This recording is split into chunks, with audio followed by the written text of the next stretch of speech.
மாதிரி ஒரு ஹெல்த்தான ரெசிபி பார்த்துருக்கீங்களா, செஞ்சுருக்கீங்களா? இன்றைக்கி நம்ம கிச்சனில் பச்சை பயிரை வச்சு அப்பம் எப்படி செய்யலாங்கிறத பார்க்கலாம். இது ஸ்வீட்டான அப்பம் தாங்க, அதனால ரொம்பவே டேஸ்ட்டாக இருக்கும். வாங்க எப்படி செய்யறதுன்னு பார்க்கலாம். இதுக்கு நான் 1.5 கப் அளவு பச்சை பயிரை வறுத்துட்டு, அதாவது வாசம் வர வரையும் நல்லா வறுத்துட்டு, அதில் 1 கப் அளவு பச்சரிசி சேர்த்து இது ரெண்டையும் நல்லா 2 முறை அலசிட்டு ஒரு நைட் ஃபுல்லாக ஊற வச்சுருக்கேன். பாருங்கள், இப்போ காலையில் எடுத்து பார்க்குறேன், நல்லா ஊறி இருக்குது.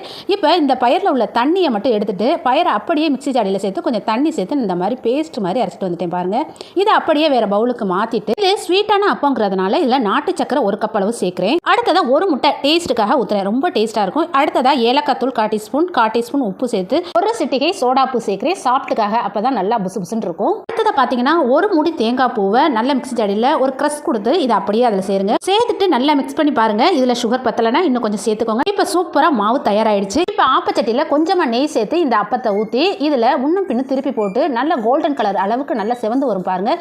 இந்த மாதிரி எடுத்து கொடுங்க. ரொம்ப ரொம்ப டேஸ்டான ஸ்வீட்டான ஒரு ரெசிபி. இந்த சாட்டர்டே சண்டேக்கு உங்கள் பிள்ளைங்களுக்கு செஞ்சு கொடுத்து அசத்துங்க, ரொம்ப பிடிக்கும். இந்த வீடியோ பிடிச்சிச்சுன்னா லைக் பண்ணுங்கள், ஷேர் பண்ணுங்கள். ஓகே.